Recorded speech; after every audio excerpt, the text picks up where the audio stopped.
আজকে অনেকেই জিজ্ঞাসা করছে, অনেকেই প্রশ্ন করছে, অনেকেই আমার কাছে ফোনও করেছে যে ভাই আজকের মিটিংয়ে কে কে উপস্থিত থাকবে। স্বাভাবিক, আমরা যারা আইএসএফ করি আমাদের মধ্যে একটা চাহিদা থাকতেই পারে যে আমাদের প্রোগ্রামে উচ্চ নেতৃত্ব আসুক, নওশাদ ভাই আসুক, তাহলে আমাদের অক্সিজেনটা আরো বাড়বে। দেখুন, আজকে আমরা এই কর্মী সভায় আমরা বিধানসভা কমিটিতে যারা আছে, নেতৃত্বে আছে, আমরা এই সিদ্ধান্ত নিয়েছিলাম যে আজকের প্রোগ্রামে আমরা আমাদের বিধানসভার বাইরে কাউকে আমরা ইনভাইট করব না। যদি জিজ্ঞেস করেন কেন, দেখুন এর অনেক কারণ আছে। নওশাদ ভাই আসবে, মাঠে 10,000 মানুষ হবে, 20,000 মানুষ হবে, বক্তব্য শুনবে। আমরা 21 সাল থেকে এটা করছি। নওশাদ ভাই দিয়ে বসিরহাট উত্তর বিধানসভায় কম করে হলো 21 সালের পর থেকে আমরা 20 থেকে 30 খানা প্রোগ্রাম করেছি। এইভাবে আমরা বক্তব্য শোনার পরে যার সেই বাড়ি যাই, সংগঠিত হয়ে যায়। আমরা আজকে সংগঠিত হওয়ার জন্য আমরা উচ্চ নেতৃত্ব কাউকে বলি। এখানে রফিক ভাই বলছিলেন যে কুতুবুদ্দিন ভাই আসবে নাকি, না কুতুবুদ্দিন ভাইকেও বলা হয়নি, ইভেন কাউকে বলা হয়নি। কারণ আমরা যে মাটিতে দাঁড়িয়ে তৃণমূলের বিরুদ্ধে রাজনীতি করব, আমরা যে জমিনে দাঁড়িয়ে তৃণমূলের বিরুদ্ধে রাজনীতি করব, আমরা দেখতে চাই যে আমাদের পায়ের তলার মাটিটা কতটা শক্ত। আমরা যদি আজকে আমার পায়ের তলার মাটি শক্ত আছে কিনা আমি যদি না দেখতে পারি, আমি যদি এটা শিওর না হতে পারি, ঠিক আগামী দিনে কিন্তু যখন আমি 26 সালে আমরা 26 সালে ইলেকশন লড়ব, তখন কিন্তু আগের মতো সংগঠিত না হবার কারণে আমরা কিন্তু আবার ফেলিওর হয়ে ফিরে আসবো। আপনারা কি চান যে আমরা আগে 26 ইলেকশন আবার হেরে বাড়ি আসি?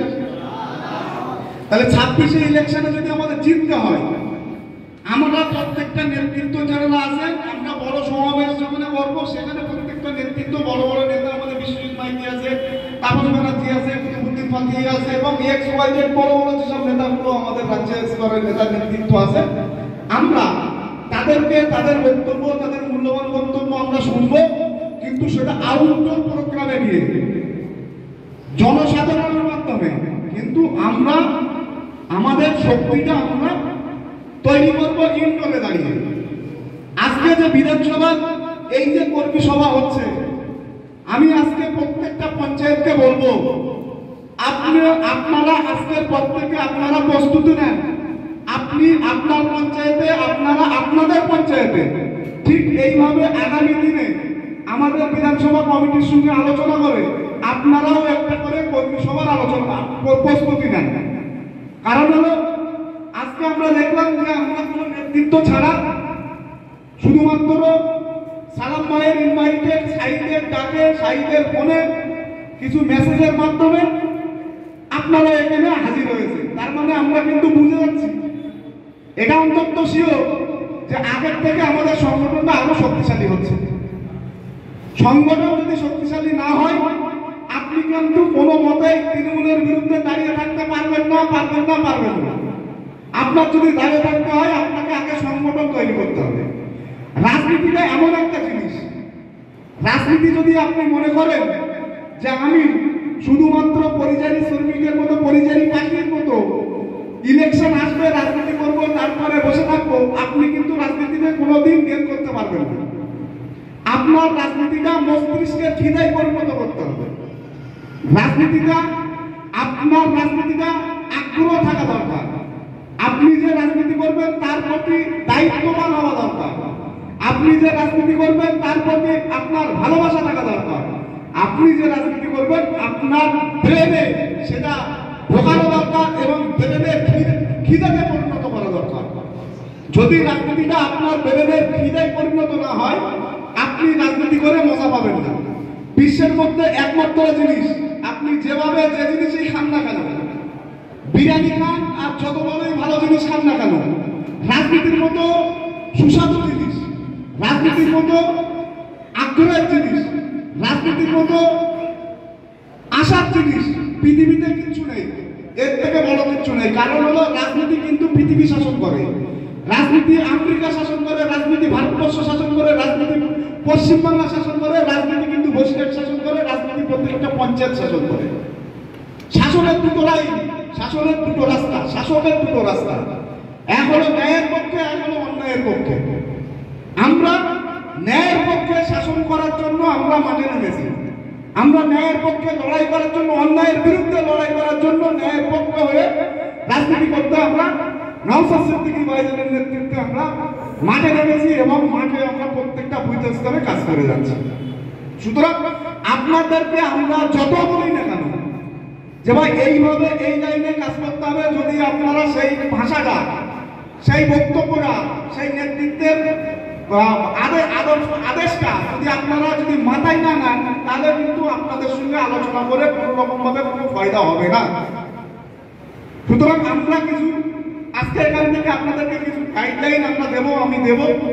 আশা করবো আপনারা যদি ঠিকঠাক ভাবে সেই সব কাজগুলো পরিপূর্ণতা এনে দিতে পারেন, আমি কথা দিচ্ছি আমরা আপনাদের পাশে সর্ব সময়, সর্ব বিপদে, সর্ব আপদে, সমস্ত রকম তৃণমূল কংগ্রেসের শাসক দলের সমস্ত রকম বাধা বিপত্তি যে ক্ষমতায় থাকার না কেন সেই ক্ষমতার বিরুদ্ধে লড়াই করতে আমরা প্রস্তুত আছি। শুধুমাত্র আপনাদেরকে আমাদের গাইডলাইন, আমাদের যে কর্মসূচি আছে এইগুলো আপনাদেরকে মেনে চলতে হবে। এই কর্মসূচিটা আপনারা তৈরি করে যান।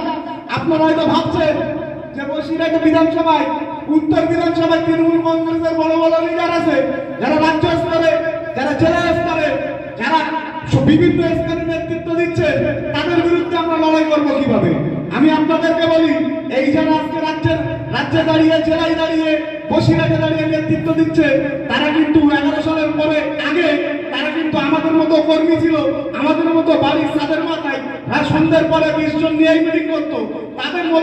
তাদের মধ্যে ক্ষমতা ছিল, তাদের মধ্যে জেদ ছিল বলেই কিন্তু তারা আজকে বসিরহাটে দাঁড়িয়ে, বসিরহাট জেলায় দাঁড়িয়ে তারা নেতৃত্ব দিচ্ছে এবং তারা এমএলএ হচ্ছে, তারা কিন্তু লিডার হচ্ছে। আজকে আমরা দাঁড়িয়ে, আমরা 20 জন নিয়ে, আমরা 100 জন নিয়ে, 200 জন নিয়ে আমরা মিটিং করছি, বুথ স্তরে কারণ বাড়ির ছাদের মাথায় মিটিং করছি, তাই বলেই না যে আমরা কোনোদিন পারবো না, মানুষের দ্বারা হয় না, মানুষের দ্বারা হবে না, এরকম কোনো ডিকশনারিতে কিন্তু কোনো ইতিহাস নেই। ইতিহাস যেটা বলে চেষ্টা একমাত্র সফলতার চাবিকাঠি হলো চেষ্টা। আপনি যদি চেষ্টা করেন তাহলে আপনার জয় নিশ্চিত। আপনি যদি চেষ্টা না করেন আপনার কিন্তু জয় পক্ষেই তার ক্ষমতা নেই এনে দেওয়া। যদি বলেন কেমন সম্ভব, আপনারা যেভাবে হোক, আপনারা জানেন রাজ্যের মুখ্যমন্ত্রী মমতা বন্দ্যোপাধ্যায় বিরোধী দল নেতা শুভেন্দু অধিকারীর কাছে নন্দীগ্রামে 2000 কত ভোটে হেরেছিল জানেন তো? আমি শুভেন্দু অধিকারী সম্পর্কে আমি বলতে আসছি এটাই যে মুখ্যমন্ত্রীকে কেউ না কেউ হারিয়েছে, সেটা রাজ্যের সিএম ছিল। সে যদি হারতে পারে বসিরহাট উত্তর বিধানসভায় কোটাকার এমএলএ, সে 1 বছর তৃণমূল করে, 1 বছর সিপিএম করে, 1 বছর কংগ্রেস করে, তার নিজস্ব কোনো আদর্শ নেই, তার বিরুদ্ধে কেন আইসার জিততে পারবে?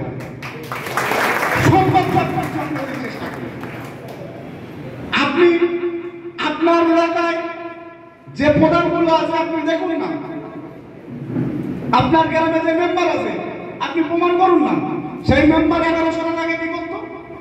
কেউ ভ্যান চালাতো, কেউ রাজমিস্ত্রির কাজ করতো, কেউ লোকের লেবারি করতো, কেউ শিয়ালদা গিয়ে ফল বিক্রি করতো। আজকে তো তারাই নেতৃত্ব দিচ্ছে। তার থেকে 1000 গুণ এডুকেটেড, 1000 গুণ যোগ্যতা সম্পন্ন ছেলে আমাদের এই ঘরের মধ্যে আছে, জায়গায় থেকে বসে উত্তর বিধানসভার নেতৃত্ব। সুতরাং আপনাদের কাছে অনুরোধ করবো, আপনারা বিশেষ করে প্রত্যেকটা পঞ্চায়েত এবং বুথ স্তরে যারা আছেন, আপনারা আপনাদের বুথকে সংগঠিত করুন। বুথ যদি শক্তিশালী করতে পারেন, দেখুন আপনার পঞ্চায়েতে একটা সমস্যা হয়েছে, আমরা হয়তো তার পরের দিন সেখানে 5000 মানুষের জমায়েত করে, 10,000 মানুষের জমায়েত করে প্রতিবাদ মিছিল করতে পারবো। এই জায়গায় বসে উত্তর বিধানসভা আইসা দাঁড়িয়ে গিয়েছে, কিন্তু আপনার স্পটটাও ওই জায়গায় প্রতিরোধটাকে করবে। আমরা বিধানসভা থেকে ডাকবো, তার জন্য তো একদিন সময় লাগবে। আপনার ওখানে সমস্যা তৈরি হচ্ছে, আপনার স্পটে প্রতিরোধটা করতে গেলে আপনাকে কিন্তু করতে হবে। আমাদের যেতে সময় লাগবে, আমাদের আন্দোলন করার পরিকল্পনা তৈরি করতে সময় লাগবে। আজকে বললে কালকে পর্যন্ত সময় দিতে হবে, তারপর রাস্তা বন্ধ হবে, তারপর থানায় গেলেও হবে, তারপর বিডিও অফিস গেলেও হবে। আমরা সব দিকতে প্রস্তুত আছি, কিন্তু আপনার এলাকায় সমস্যার সমাধান, তাৎক্ষণিক সমস্যার সমাধানের জন্য আপনার সংগঠন তৈরি করতে হবে, আপনার মজবুতি হতে হবে। জানে শাসক দল আপনার বিরুদ্ধে কিছু বলার আগে 10 বার ভাবে যে না, এর বিরুদ্ধে বললে এই আপনার পঞ্চায়েতে যদি কুড়িজাপুর থেকে যদি 10টা ছেলে ইউনিট তৈরি করতে পারে, কুড়িজাপুর থেকে মিনিমাম আপনার ফোনে 1 ঘন্টার মধ্যে কিন্তু 200 ছেলে এক জায়গায় করা সম্ভব হবে। আপনি সেই 200 ছেলে নিয়ে রাস্তায় বসে পড়ুন না, আপনি সেই 200 ছেলে নিয়ে আপনার পঞ্চায়েতের সামনে দাঁড়িয়ে পড়ুন না। শাসক দল কোথায় কেন ভয় করবে? আপনি যখন আপনার শক্তিকে প্রদর্শন করতে পারবেন, শাসক দল তখনই কিন্তু আপনার ভয় করবে, নইলে কিন্তু শাসক দল আপনাকে ভয় করবে। কারণ হলো আপনি শাসক দলের বিরুদ্ধে লড়াই করতে যাচ্ছেন, শাসক দলের পক্ষে। সুতরাং আপনার কাছে অনুরোধ করবো, আমাদের বিধানসভা কমিটির পক্ষ থেকে যেভাবে আপনাদের বুথ কমিটি করতে দেওয়ার কথা ছিল, বিভিন্ন পঞ্চায়েত থেকে আমাদের কাছে বুথ কমিটি জমা দিয়েছে, আর যেসব বুথ কমিটি জমা দিতে বাকি আছে সেসবগুলো বুথ কমিটিগুলো অতি তাড়াতাড়ি সম্ভব আপনাদের এই মাসে, আমাদের প্রত্যেক মাসে একটা কেন্দ্র অফিসে রিপোর্টিং করতে হয়। এই মাসে আমাদের রিপোর্টিং টাইম 26 থেকে 28 তারিখ, এর মধ্যে আমাদের এই মাসেও রিপোর্টিং করতে হবে। সুতরাং আপনাদের পঞ্চায়েতে যে কটা বুথ হয়েছে, যে কটা পার্টি সদস্য হয়েছে, আপনারা অবিলম্বে জমা দেবেন। সাথে সাথে আপনাদের যেসব পঞ্চায়েতগুলো এখনো পঞ্চায়েত কমিটি গঠন হয়নি, পঞ্চায়েত কমিটি গঠন করতে গেলে মিনিমাম 60% সেই পঞ্চায়েতের বুথ কমিটি গঠন করার পরেই কিন্তু পঞ্চায়েত কমিটি গঠন হবে। আপনারা যত সম্ভব 60% বুথ কমিটিটা গঠন করে দেন। আমাদের বিধানসভা কমিটির নেতৃত্বরা থেকে পঞ্চায়েত কমিটিটা গঠন করা হবে। তারপরে যখন 50% 60%-এর উপরে পঞ্চায়েত কমিটি গঠন করা হবে, শেষ হবে, তারপরে কিন্তু আমরা ঠিক হাউজিং করে সেখানে রাজ্য স্তরে কোনো নেতৃত্ব উপস্থিত থেকে আমরা আবার একবার সেই পঞ্চায়েত কমিটিগুলো ডাকবো। ডাকার পরে তার মাধ্যমে কিন্তু বিধানসভা কমিটি নির্ধারণ হবে। সিলেক্টেড কোনো বিষয় না যে সালাম ভাই সারা জীবন ছিল বলে সালাম ভাই থাকতে হবে, শাহিদ ছিল বলে শাহিদ থাকতে হবে, এরকম ব্যাপার না। যার যোগ্যতা আছে, যে যোগ্যতা সম্পূর্ণ, তাকে আমরা বিধানসভা পঞ্চায়েতের স্তরে আনিয়ে আমরা তাদের দিয়ে নেতৃত্ব দেওয়া হবো এবং তাদের দিয়ে আগামী দিনের সংগঠন আমরা মজবুত করব। এইবার আমরা সাংগঠনিক বিষয়, আপনারা যদি কোন রকম ভাবে কারো প্রশ্ন থাকে আলোচনার পরে আপনারা করবেন। আপনাদের সমস্ত প্রশ্নের উত্তর দিতে আমরা বাধ্য আছি, সমস্ত প্রশ্নের আমরা উত্তর দেব। এবার আমরা আসি বর্তমান সময়ে। আচ্ছা, আমার আর একটা প্রশ্ন, বর্তমান সময়ে সব থেকে প্রচারের মাধ্যম হলো সোশ্যাল মিডিয়া। আপনারা এখানে যারা উপস্থিত আছেন, আপনারা একটুখানি হাত তুলে বলেন যে ফেসবুক চালায় নাকি? আপনারা সবাই ফেসবুক চালান তো? তাহলে আপনারা যদি এখানে এত লোক উপস্থিত হয়ে যদি সবাই ফেসবুক চালান, আমরা সব থেকে উত্তর বিধানসভায় আমরা একটা জায়গায় পিছিয়ে যাচ্ছি, সেটা হলো আমাদের সোশ্যাল মিডিয়ায় প্রচার প্রসারে। আপনি সিদ্ধান্ত নিয়েই ফেলেছেন তৃণমূলের বিরুদ্ধে লড়াই করবেন, আপনি সেই গ্রামে টেকমার্ক হয়ে গিয়েছেন যে আপনি আইএসএফ করেন, তারপরেও আপনি কেন আপনার ফেসবুকে, আপনার হোয়াটসঅ্যাপে, আপনার স্ট্যাটাসে কেন প্রচারটা দেন না? অন্যান্য বিধানসভায় আমরা যেটা লক্ষ্য করেছি, সোশ্যাল মিডিয়ায় স্ট্রং হচ্ছে। আমাদেরকে সর্বপ্রথম প্রচার প্রসারে আসতে গেলে সোশ্যাল মিডিয়ায় স্ট্রং করতে হবে। আগামী দিনে বসিরহাট উত্তর বিধানসভায় আমরা প্রস্তুতি নিচ্ছি সোশ্যাল মিডিয়া একটা টিম তৈরি করার জন্য। সেই সোশ্যাল মিডিয়া টিমের দ্বারা আমরা প্রচার প্রসারের আলোয় নিয়ে আসার জন্য আমরা আগামী দিনে বদ্ধপরিকর। এবং আপনারা যারা উপস্থিত আছেন, আপনারা সকলকে বলবো, আজকের যে প্রোগ্রামটা হচ্ছে, আপনাদের সবার পকেটে মোবাইল আছে। আমি দেখলাম না যে 10 জনের বেশি কেউ একজন ছবি তুলেছে। আপনাদের কি লজ্জা লাগে? আপনি প্রচারে না আসলে আপনার পাশে মানুষ এসে দাঁড়াবে না। আপনাকে প্রচার করতে হবে। আপনাদের মেইন স্ট্রিম মিডিয়া খবর করবে না, কারণ মেইন স্ট্রিম মিডিয়া খবর করার জন্য অনেক গল্প আছে, সেটা আমি সোশ্যাল মিডিয়া অনেকে ভিডিও করছে, আমি বলছি না, তাতে অনেক অর্থ লাগে। তাহলে আপনার প্রচারটা আপনাকে করতে হবে। আপনার প্রচারটা যদি আপনি করেন, তাহলে আপনি প্রচারের আগে আসবেন। আপনি আপনার বুথে, আপনাদের ভাঙড় থেকে শিক্ষা নেওয়া উচিত। ভাঙড়ে নওশাদ ভাইয়ের বিরুদ্ধে, দলের বিরুদ্ধে কেউ কিছু করলে অন্তত একজন বলে বক্তব্য দেয়, মাইকে আসে, খারাপ বলুক ভালো বলুক আমরা তার প্রতিবাদ জানাবো সাধু ভাষায়, ভদ্র ভাষায়। আমরা উত্তর বিধানসভায় কি কি করছি সেটা আমরা সোশ্যাল মিডিয়ায় ছাড়বো। আমরা কেন ছাড়ি? আগামী দিনে আপনাদেরকে অনুরোধ করবো, আপনারা এদিকে সজাগ হন। সোশ্যাল মিডিয়া আপনাদের হাতে আছে, প্রচারের সব থেকে বড় মাধ্যম। আপনারা সোশ্যাল মিডিয়া ব্যবহার করুন, প্রচার প্রসারের আগামী নিয়ে আসুন। আগামী দিনে আমাদের কিছু কর্মসূচিও আছে, 21 তারিখ পর্যন্ত। সেসব কর্মসূচিগুলো সোশ্যাল মিডিয়ায় আপনারা নিয়ে আসুন, প্রচার প্রসারে আসুন। আজকে যে প্রোগ্রাম হচ্ছে আপনারা সেটা পোস্ট করুন। এবার আমি আপনাদের কাছে আসি। আগামী দিনে যেটা বললাম যে আপনাদের প্রত্যেকটা পঞ্চায়েতের, এখানে 12-13টা পঞ্চায়েতের যেসব মানুষ কর্মীরা উপস্থিত, নেতৃত্বরা উপস্থিত আছেন, আপনার প্রস্তুতি নেন। আপনারা এইভাবে একটা করে আপনার পঞ্চায়েতের কর্মী নিয়ে, সেখানে অন্য পঞ্চায়েতের লোক ডাকার দরকার নেই, শুধু আপনার পঞ্চায়েতের কর্মী নিয়ে আমাদের বিধানসভার নেতৃত্বরা উপস্থিত থাকবেন এবং বিশিষ্ট যারা পঞ্চায়েতের লিডারশিপ দিচ্ছেন তারা উপস্থিত থেকে আপনার পঞ্চায়েতের ঠিক এইভাবে কর্মী সভা করুন এবং আপনার যেসব বুথগুলো আছে বুথের থেকে ছেলেদের আনুন, এনে তাদেরকে বক্তব্য দেওয়ার প্র্যাকটিস করুন, তাদেরকে বুঝিয়ে দেন তার বুথে গিয়ে সে কিভাবে রাজনীতি করবে, কিভাবে সংগঠনটা তৈরি করবে। আর একটা বিষয়, আজকে অনেক বক্তা এখানে উপস্থিত ছিলেন, অনেকেই ভালো বক্তব্য দিচ্ছিলেন, আমি বসে বসে শুনছিলাম। তাদের কাছে আমি বলবো আমাদের এইভাবে বক্তা হতে হবে, আমাদের এইভাবে আগামী দিনে লিডার হতে হবে। কারণ আপনার পঞ্চায়েতে আপনার বক্তা তৈরি হয়ে আপনাকে কিন্তু বক্তব্য দিতে হবে। সুতরাং সবার বক্তব্য দেওয়ার সময় আমরা পাইনি, তাদের কাছে আমরা ক্ষমা প্রার্থী। আপনাকে বলবো আপনি প্রস্তুতি নেন, আপনার পঞ্চায়েতে এইভাবে মিটিং করে আপনি আপনার বক্তব্য, আপনার মতামত সেই পঞ্চায়েতের মানুষের মাঝখানে তুলে ধরার জন্য অনুরোধ করব। আর একটা জিনিস, যেসব বুথ কমিটিগুলো আমাদের রেডি হচ্ছে, সেসব পঞ্চায়েত কমিটির কাছে বলবো আপনারা প্রত্যেকটা বুথ কমিটিতে অনুরোধ করব সামনের মাস থেকে প্রত্যেকটা বুথ কমিটিতে আমাদের একটা করে মিটিং দিতে হবে। আপনার বুথ কমিটিতে 10 জন আছেন, কোনো অসুবিধা নেই, আপনি ওই 10 জন নিয়ে আপনার গ্রামের যে তেমাদা আছে, 3 রাস্তার মোড় আছে, সেখানে আপনি 2টো মাইক বাঁধুন।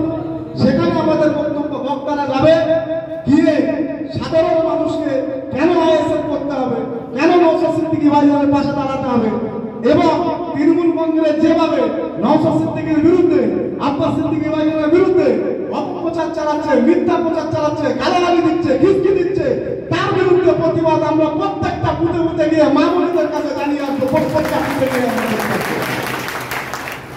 আপনারা বলুন তো, বর্তমান সময় দাঁড়িয়ে নওশাদ সিদ্দিকী ভাইজানের একটা বক্তব্য আপনারা দেখেছেন। নওশাদ সিদ্দিকী ভাইজান একটা বক্তব্য দিয়েছে।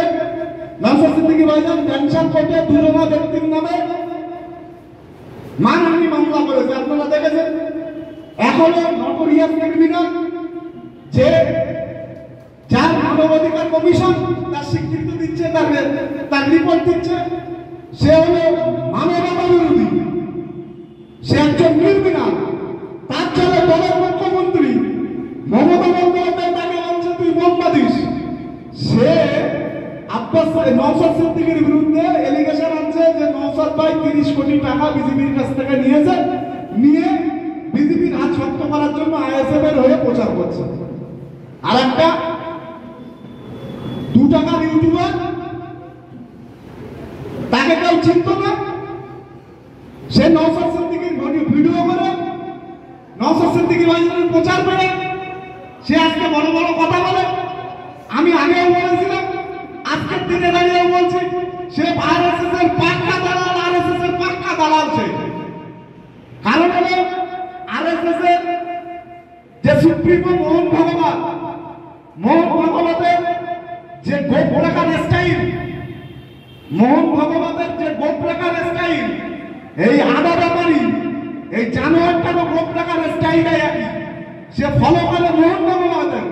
শুধুমাত্র আমাদের কিছু অশিক্ষিত, আমাদের সম্প্রদায়ের মধ্যে শুধুমাত্র তারা নওশাদ সিদ্দিকীর বিরোধিতা করার জন্য তারা তাকে এখন বিশ্বাস মানে। আমরা বিগত দিনে সোশ্যাল মিডিয়ায় দেখেছি যে অনেকে বেধর্মী ভাইদের আমি সবাইকে ছোট বলছি না, অনেক বেধর্মী ভাইরা মুসলমানদের হয়ে, সংখ্যালঘু সম্প্রদায়ের হয়ে অনেক পরিবারে মায়া কান্না কাঁদছিল। যেমন আরেকটা কথা বলি, স্বপ্না ভাদুরী নামক আমার এক বউ, সেও মুসলমানদের হয়ে খুব কথাবার্তা বলতেন। এই দীপক ব্যাপারী মতন অমানুষ, সেও মুসলমানদের হয়ে কথাবার্তা বলতেন। এবং কোচবিহারে আর একজন ছিল, সে মুসলমানদের প্রত্যেকটা বিপদে পাশে এসে দাঁড়িয়ে মমতা ব্যানার্জির বিরুদ্ধে, বিজেপির বিরুদ্ধে বড় বড় বক্তব্য দিতে। আমার তখনই সন্দেহ হয়েছিল যে মায়ের থেকে মাসির দরদ বেশি, এটা কিন্তু ভালো না। দিনের শেষে দেখা গেল প্রকাশ্যভাবে যাদের নাম করলাম তারা সবকটাই প্রকাশ্যভাবে আরএসএস এর সমর্থক, আরএসএস এর পশ্চিমবাংলায় আরএসএস সংগঠনের মূল উত্তরের কারিগর তারা। তাদের একটা এজেন্ডা হলো প্রথম মুসলমানদের ভালো বলে মুসলমানদের একটা বিশ্বস্ততা অর্জন করবে, অর্জন করার পরে যে মুসলমান লিডার পশ্চিমবাংলায় তৈরি হবে তার বিরোধিতা করবে। বিরোধিতা করলে কি হবে, 1% মুসলমান সম্প্রদায়ের মানুষ সেই লিডারের পাশে যাবে না, না গিয়ে এদের পাশে এসে এদের হয়ে এদের বক্তব্যগুলো প্রচার করবে, এদের হয়ে সাপোর্ট করবে। এটা হলো আরএসএসের বড় একটা পন্থী। যেভাবে ব্রিটিশরা পশ্চিম ভারতবর্ষে যেভাবে সূক্ষ্মভাবে শাসন করত, আরএসএস কিন্তু পশ্চিমবাংলায় ভারতবর্ষের ঠিক সেইভাবে সূক্ষ্মভাবে ভারতবর্ষকে শাসন করছে। আপনারা জানেন, দেখছেন যে বিজেপি ভারতবর্ষকে শাসন করছে, এক পরিবর্তে বিজেপি কিন্তু ভারতবর্ষকে শাসন করছে, ভারতবর্ষকে শাসন করছে আরএসএস, এবং পশ্চিমবাংলাকেও শাসন করছে আরএসএস। এই মমতা বন্দ্যোপাধ্যায় আরএসএস এর দুর্গ, মোহন ভগবত নিজেই বলেছেন যে আরএসএস এর দুর্গ হলো মাননীয় মুখ্যমন্ত্রী মমতা বন্দ্যোপাধ্যায়। সুতরাং এদের থেকে আপনারা সাবধান থাকতে হবে। এইবার একটা কথা, নওশাদ সিদ্দিকী ভাইজান একটা বক্তব্য বলেছেন যে আমার নামে যে 30 কোটি টাকা এলিগেশন আনা হচ্ছে, সেই 30 কোটি টাকা আমার হাতের ময়লা এবং আমার বাড়ি। আমি সবাইকে বলছি, এটা ভিডিও করার জন্য বিশেষ করে নওশাদ ভাইয়ের বিরুদ্ধে যেভাবে মিথ্যাভাবে বাজে কথা বলা হচ্ছে, গালাগালি দেওয়া হচ্ছে, তার প্রতিবাদে বলছি। নওশাদ ভাই বলেছেন যে আমার বাড়ি বছরে 1 কোটি টাকা শুধু জ্বালানি কাঠ লাগে, মানুষজন আসলে যাদেরকে খাওয়া দেওয়া হয় সেই খাবার দেওয়ার জন্য শুধু 1 কোটি টাকা জ্বালানি কাঠ লাগে। আমি 2014 সাল থেকে ফুলপুরা শরীফের সঙ্গে, আব্বাস সিদ্দিকী ভাইজানের সঙ্গে একদম অন্তর থেকে মিশেছি, আজও যাই। আমি আপনাদেরকে বলছি, নওশাদ ভাই যেটা বলেছে সম্পূর্ণভাবে ভুল বলেছে। কারণ হলো নওশাদ ভাই 1 কোটি টাকা বলেছে, আমার হিসেবে 1 কোটি না, ওটা 5 কোটির উপরে কাটবে। যদি আমার কথা বিশ্বাস না হয়, আপনারা 3 দিন নিজলে যাবেন বড় দরবার। আচ্ছা, নওশাদ ভাই বলেছে আমার বাড়ি মানে কি ফ্যামিলি তো নাকি? আমার বাড়ি মানে শুধু আমরা 2 ভাই। আমার বাড়ি মিন আমার ফ্যামিলি। নওশাদ সিদ্দিকীর ফ্যামিলি পুরো পাড়াটাই নওশাদ সিদ্দিকীর ফ্যামিলি, বড় দরবার থেকে শুরু করে ছোট দরবার পর্যন্ত, এইদিকে ওমর হুজুরের বাড়ি পর্যন্ত যেভাবে 3 দিন নিজলে সবে রান্না হয়, কিছু না হোক কম করে 50 থেকে 80 লক্ষ লোক শুধুমাত্র খাওয়া দাওয়া করে ওই 3 দিন নিজলে সবে। আপনারা এবার হিসাব করুন, 80 লক্ষ মানুষের 3 দিন নিজলে সবে খাওয়া দাওয়ার জন্য কত কোটি টাকার কাঠ লাগতে পারে, কত কুইন্টাল চাল লাগবে সেটা আমি ছেড়ে দিলাম, কত কুইন্টাল আলু লাগবে সেটা ছেড়ে দিলাম, নলেজ সিটি কত হাজার মানুষ খাচ্ছে সেটা আমি ছেড়ে দিলাম। শুধু 3 দিনের হিসাব আপনাকে বললাম। তারপরে প্রতি বছর, তারপরে সারা বছর শুক্রবার এবং রবিবার, তারপরে প্রত্যেকটা দরবারে যেভাবে রান্না হয় অনেক কোটি টাকার বেশি কাঠ লাগে। এটা আজকে দুঃখের বিষয়, দীপক ব্যাপারীর মতো একজন বেঈমান, সে আমাদের সার্টিফিকেট দিচ্ছে। নওশাদ সিদ্দিকী ভাইজান কতটা মুসলিম দরদি, কতটা ইমানদার, আর এক শ্রেণীর মুসলমান সেই সার্টিফিকেট নিয়ে সোশ্যাল মিডিয়ায় প্রচার করছে। আপনারা বুঝতে পারছেন না কি ভয়ঙ্কর পরিস্থিতি তৈরি হচ্ছে। আজকে শরীয়তের ফতোয়া দেখাচ্ছে। 2021 সালে যখন নওশাদ আব্বাস সিদ্দিকী ভাইজান দল গঠন করে, মমতা বন্দ্যোপাধ্যায় আমাদের স্পষ্টভাবে বলছে, মমতা 500 কোটি টাকা খরচ করেছিল শুধুমাত্র সংখ্যালঘু সম্প্রদায়ের সংখ্যালঘু লিডারদের পিছনে এবং বিভিন্ন ইমাম সংগঠনের পিছনে তাদেরকে ব্যবহার করেছিল শুধুমাত্র আব্বাস সিদ্দিকীর বিরোধিতা করার জন্য। আজকের দিনে দাঁড়িয়ে আবার সেই আপনি দেখুন 21 সালের পর থেকে এই 25 সাল পর্যন্ত নওশাদ সিদ্দিকী এবং আব্বাস সিদ্দিকী নিয়ে ততটা সোশ্যাল মিডিয়া বলেন বিভিন্ন জায়গায় বলেন ততটা বিরোধিতা ছিল না। আজকে আবার দেখা যাচ্ছে নতুন করে ব্যাপকভাবে বিরোধিতা করা শুরু করেছে। সেই আব্বাস সিদ্দিকীর পূর্ণ ভিডিও কাটিং করা, নওশাদ সিদ্দিকীর কোনো বক্তব্য শর্ট বক্তব্য কাটিং করে আবার সোশ্যাল মিডিয়ায় ছাড়ছে। 10 বছর আগের বক্তব্য সোশ্যাল মিডিয়ায় ছাড়ছে। আচ্ছা আমি আপনাদেরকে বলি, সোশ্যাল মিডিয়ায় যে বক্তব্যগুলো ছাড়ছে সেটা তো ধর্মীয় বিষয়। আব্বাস সিদ্দিকী 10 বছর আগে যে বক্তব্য দিয়েছে সেই বক্তব্যের বিরুদ্ধে আলেমরা প্রতিবাদ করবে।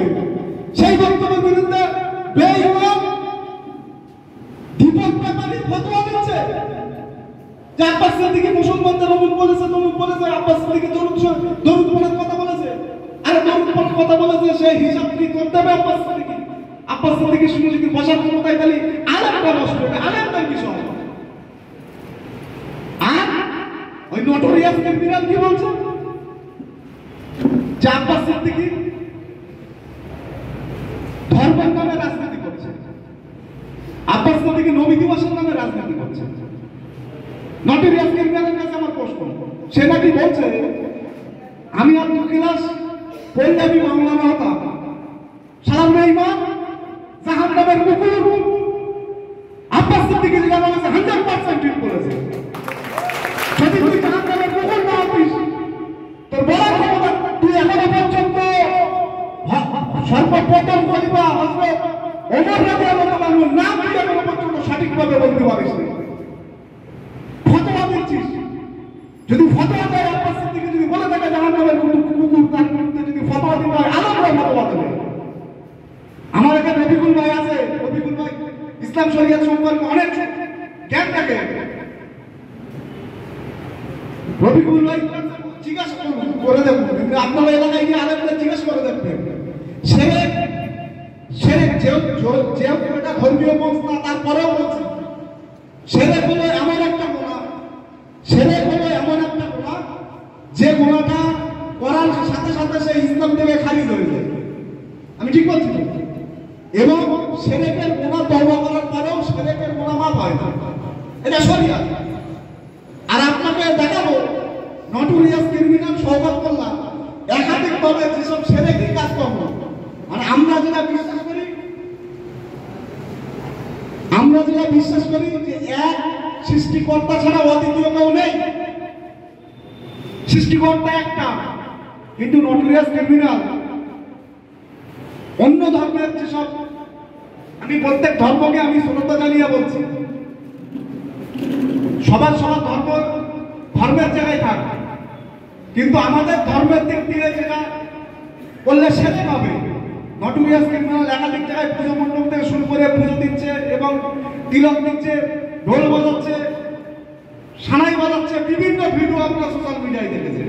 এগুলো সেরে তার যদি এত বড় যার নামে কুকুর বলার কারণে যদি এত বড় গাত্র দেওয়া হয়, তুই আলেম থেকে আলেমের বিরুদ্ধে ফতোয়া দেওয়া, তুই ফতোয়া দেওয়াচ্ছিস মানিক ফকির দিয়ে বলে মানিক ফকির।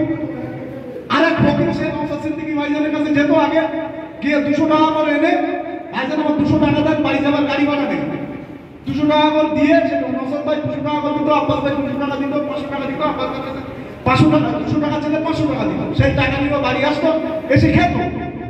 সে আজকে প্রচারে আলো এসে গিয়েছে সে নওশাদ সিদ্দিকীর বিরুদ্ধে, তৃণমূল কংগ্রেসের বিরুদ্ধে টাকা নিয়ে নওশাদ তার বিরুদ্ধে বক্তব্য দিচ্ছে। আর সব থেকে দুঃখের বিষয়, সব থেকে বেশি বিরোধিতা যদি নওশাদ কেউ করে থাকে সেটা এইগুলো আমাদের এক শ্রেণীর মুসলিম সম্প্রদায়, সংখ্যালঘু সম্প্রদায়, বিশেষ করে মুসলিম দরদি যেসব সংখ্যালঘু সংগঠনগুলো আছে যারা টাকার দ্বারা পরিচালিত হয়। ইলেকশন আসে, সেই ইলেকশনে এসে নওশাদ বিরোধিতা করে, ঠিক সেই তাদের যে সোশ্যাল মিডিয়া টিম আছে সেই টিমগুলো আবার নামিয়ে দিয়েছে মাঠে, নওশাদবার বিরোধিতা করার জন্য। এই জন্য আপনাদেরকে অনুরোধ করছি, আপনারা সোশ্যাল মিডিয়ায় অ্যাক্টিভ হন, প্রত্যেকটা বক্তব্যের কাউন্টিং করার চেষ্টা করুন, প্রত্যেকটা বক্তব্যের কাউন্টিং রিপিট সাধু ভাষায় ভদ্রভাবে তার উত্তর দেওয়ার চেষ্টা করুন। আর একটা জিনিস আমি শেষ করব,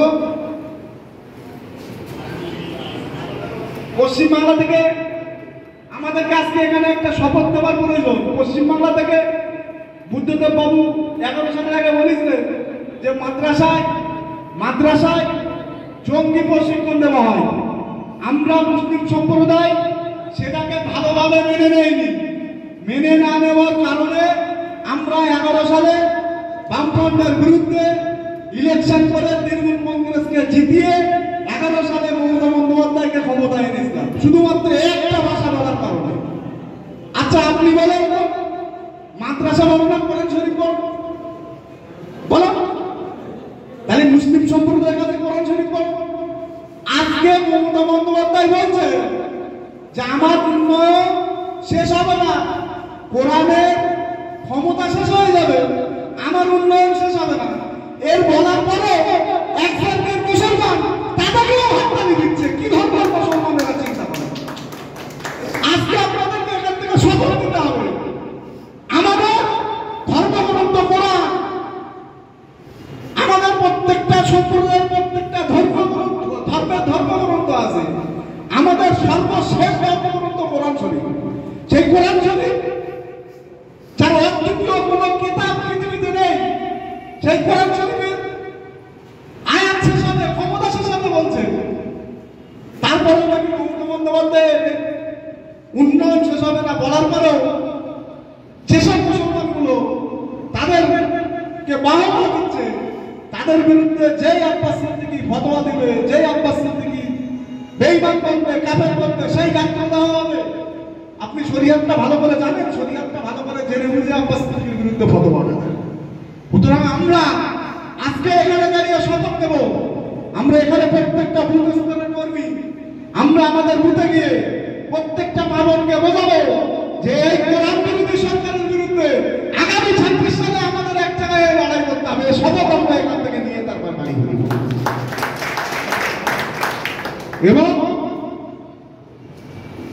এই তৃণমূল কংগ্রেসে আমরা 26-এর শেষ জায়গায় ছাড়ব।